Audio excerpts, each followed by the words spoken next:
it is time to talk about time drawing near. This chapter had me so stressed. It had a lot of people super stressed as well. So the first thing I want to do in this video is explain what happened at the end of the chapter, and then we will get into the storytelling choices and artistic choices and the other things that I like to talk about. This is the section for the Naruto people who have not watched Boruto and are hearing like, oh my gosh, Naruto is dead, Naruto got gojoed. I'm going to explain to you what happened. This is Kawaki. He is my son. He is a very bad boy. He decided to send Naruto to another dimension. Woo! Okay. We do not know where he sent him. The other dimensions in Naruto are habitable, so it's not like he and Hinata, because Hinata got sent away too. It's not like they're dead immediately. And he could send them somewhere where they are like out and about walking around, or he could have sent them to the pot, which is where Naruto spent a bit of time in an earlier chapter when the kids were fighting Boruto, because Kawaki has the ability to kind of break into that situation. I hope that that's what happened. Because let's think about who can dimension travel at this point in Naruto. Sasuke lost his Rinnegan, so he can't do it anymore. So Kawaki can. Boruto, as far as I know, cannot. He might figure out how to. And Code can. And Code's ability to dimension travel is the thing that stresses me out the most, because he is an edgy little incel boy, and he wants to destroy everything important to Kawaki. And the most important thing to Kawaki is Naruto. So if he got his hands on Naruto, he would kill him immediately. Not like I don't believe in Naruto's ability to hold his own, but Kawaki now has been powered up, and Naruto has been powered down. And I think that he and Hinata probably could take down Code on his own, because Hinata could probably disable his claws using her, pew pew. But he has an army now, so I don't think that they would be able to take down both him and an army. You're going in the garbage too. But bye-bye, my garbage son. Technically, I think Hagoromo could probably also dimension travel, but I don't believe that they're going to bring Hagoromo back at this point in the series. Maybe they could break Kaguya out of the moon. That would be very exciting, but again, I don't think that's going to happen. I think that things are only going in the direction of destruction and ruin. Having said all that, let's get into the chapter. Starting with the splash page, this is ugly.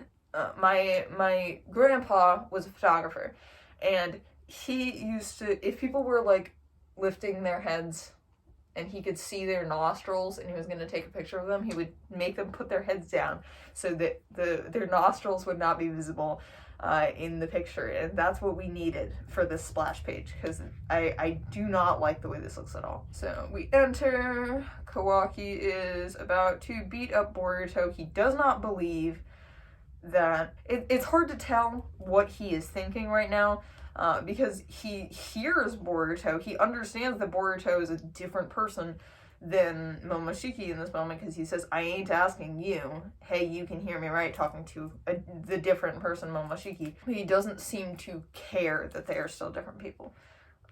Girls come in. The Sardist tries to tell him we're in the middle of something. He's like, oh, Tsuki don't care if we're in the middle of something. Which, obviously, he knows firsthand from when Boruto went Momoshiki mode in the middle of the Code fight. And Damon says, ha, that's for sure, which I love.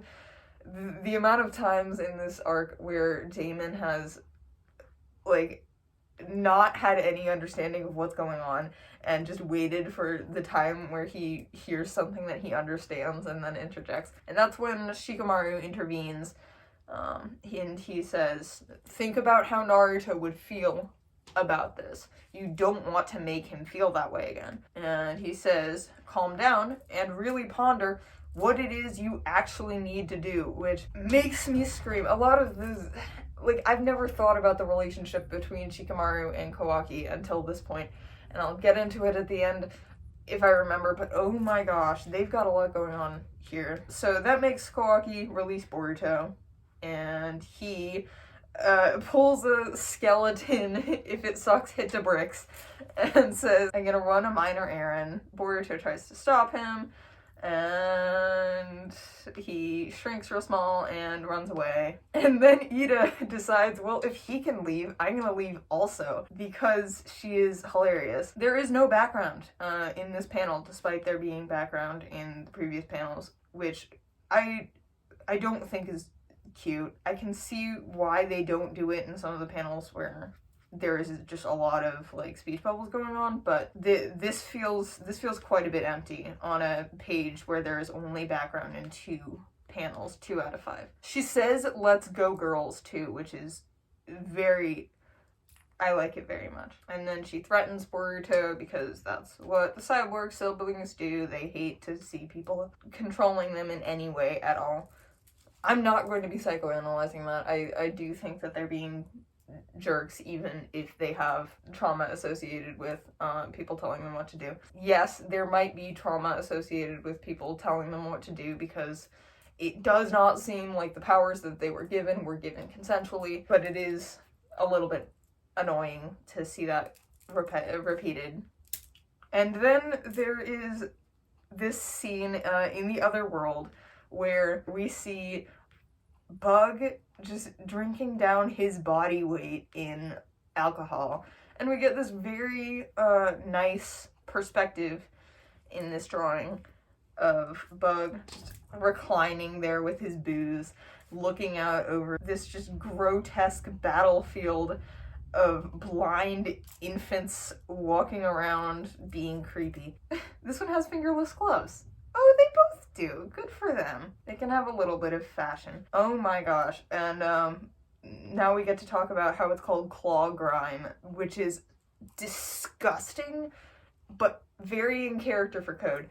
He is an edgy incel. I wouldn't have expected anything less. And his hair has never looked worse, and he has over 1,000 claw grime. I'm not the person to ask how strong these people are. I do think that they are considerably weaker than Jinchuriki, because separating a 10 tails into 9 parts is going to be drastically different than separating it into 1,000 plus parts. Maybe they're just like Jonin level, but we don't have any understanding of their battle ability. Can they use jutsu?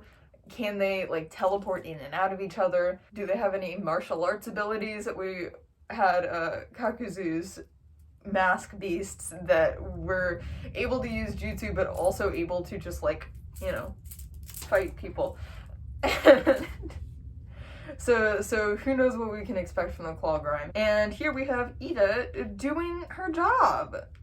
Shikamaru is quite stressed, but I do think it's cool to see Ida, even if she is distracted, you know, doing what she came here to do, help Konoha. So even if she does have trouble with people trying to control her, she still has the ability to be cooperative. And I love her in this Letterman jacket that has her signature star on the breast, because it's just another piece in that, like, teenage dream puzzle. At least, you know, the American teenage dream, because I said she's a teenage movie stereotype, and what do teenage movies have? Football players with Letterman jackets who give their jackets to the pretty girl. Okay, this panel is very funny because I love the concept of Boruto leaning against the wall and Damon on his shoulders, but I do want to read what my friend wrote about the girls in this picture. Also, dear me, the skirt lengths on the girls are, period.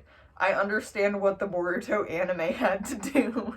And that really opened my eyes to how they all have the same length bottoms and they all have the same length shoes. And the uniformity of that is not only gross, it's also pathetic. More coming whenever I finish the judging Boruto fashion part 2 video. Damon accuses Boruto of not being popular, which is very against what the anime would have you believe. And Boruto says, "Shut up, I don't want to hear from you," which I like that their relationship is not quite as explosive as it was. It's a little bit simmering down. I still don't love how Damon is just insulting him, but you know, what can you do? Also, the insides of Damon's eyes are missing in this panel, and it really does make me wonder if this is a scenario like when they save animation earlier in a cartoon episode so that they can have a big moment of animation later in the episode, because there are just missing parts like this that are a little bit befuddling. Damon calls Boruto weak, and Boruto fires back, "You're too strong, you freak," which I love.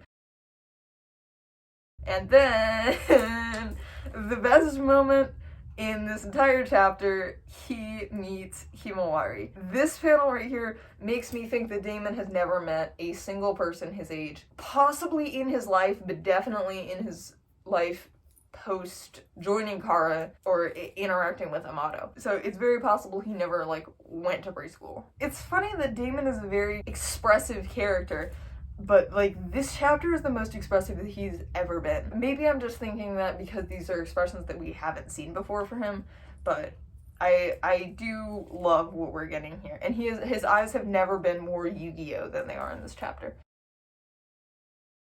And Damon tries to attack her, and it seems to me like he was not actually planning on punching her. He seems in this panel to have the control to fire this truly just as a test and not actually aim to harm her. And Himawari just does not comprehend what's going on. But she doesn't, in this panel at least, she doesn't seem to be scared. She has had an amazing recovery, and Damon accuses her of being very strong, leading to him saying, "But then what was that intensity I felt from her just now?"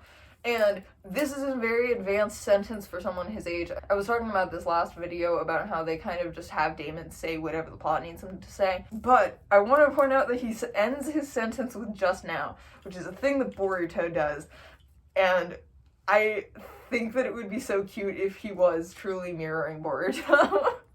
Taking little bits of his speech, because that's how kids learn. They hear other people say stuff and they figure out what it means and then start using it themselves. And in the real world, it doesn't have anything to do with how strong the connection is between the people, but I do like it for Damon and Boruto to see as kind of a sign that they are getting to know each other and getting to like each other a little bit more. And Boruto has put together that he thinks that Damon might have a crush on Himawari and says that he will never approve, which I think is very silly and very cute. Do I think Damon has a crush on Himawari? No, absolutely not. But I do want to talk about some of the things that are going on here. First of all, Damon has spawned another random ability. He has never been able to sense things before.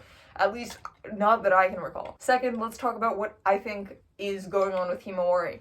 I think that she has been training her Byakugan either in secret or with the help of one of the other Hyugas. We had that line from her a while ago, "Mom, will it help or will it hurt if I try to become a shinobi?" And we don't get to hear what Hinata said to her. So it could be Hinata who is training her, and for some reason Boruto just doesn't know about it. It could be Hanabi, it could be Neji's ghost. That would be a fun plot twist. And it could be just Himawari practicing by herself, which would explain how Boruto doesn't know about it. But I do think that she is training in some way. I certainly hope that she is not just spontaneously spawning abilities like some of these other fellows.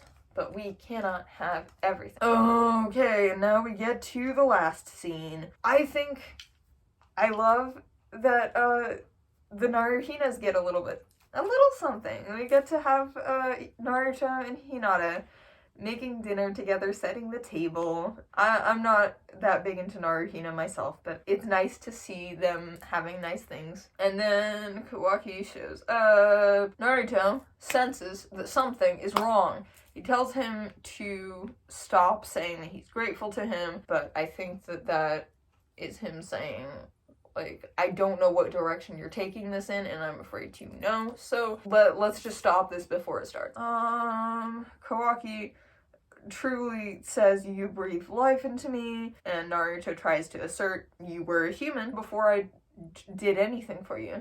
Remember when you saved Himawari from dying?" He says, "I would do anything to protect you, even die without hesitation," which, again, very understandable that Naruto's freaked out. And then Kawaki says that good people, and furthermore shinobi, are the ones who die first. And I want to know, how did he develop this theory? What made him think this? Maybe my brain is just not working, but like, what could he possibly be referring to that we have seen in canon? Is he just thinking about the Delta fight and how he was good-hearted in that he tried to save Himawari, and it would have cost him his life if Kawaki hadn't been willing to part with his karma arm. But then he goes on to say, if you're fighting Otsutsuki, you will die, and therefore he doesn't trust Naruto to be around anyone who's Otsutsuki, which unfortunately escalates to him revealing that his first thought when he found out Boruto was alive was that he had failed to take him down. Which is like, again, where did you develop this attitude? Maybe, like, was the whole bro line a fake from the start? Did he never consider himself part of the family and only related himself to Naruto at all? Hinata slaps him, calls him insane, no human being would think that way, and then he says he does call Boruto his brother, and he asserts he is totally calm and thinking straight, which makes me think that indeed he did not ever consider Boruto to be his brother, which is heartbreaking because I was rooting for Kawaki. It is quite a different perspective watching some of the parts of the anime that he has been in, because in the manga he pretty much only had, you know, every interaction with Amado explaining parts of his backstory, his interactions with Naruto, and then like the Vase saga and the fight with Code that Boruto was also involved in. So, you know, seeing him being, like, goofing around, being seasick, leaving his headband places in the Kiri arc, it's like, no, that's not the kind of person you are. I didn't watch the Himawari arc. I'm not sure how, looking back on it, how I'll feel about it, honestly, because this is bad. Again, what caused this change in him? And then he says he's not asking for them to understand. He starts to send them away. And when they are completely gone, he says, once it's all done, you're welcome to kill me. You know, what is there to say? No, you're not thinking clearly, my stupid son. It's so hard.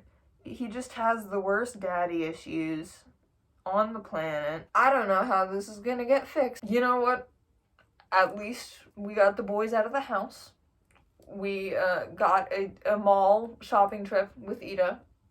It wasn't really a mall, but I decided I never broke down my outfit. This is my like mall rat outfit, with a hint of raver, I guess. Most of these are from Hot Topic, and wearing all black and pink hair. I was at Spencer's the other day and I saw just the most seen looking person I've ever seen in my life. Like, full on half face covering bangs that were dyed pink with black horizontal stripes, tons of eyeliner. It was honestly a religious experience.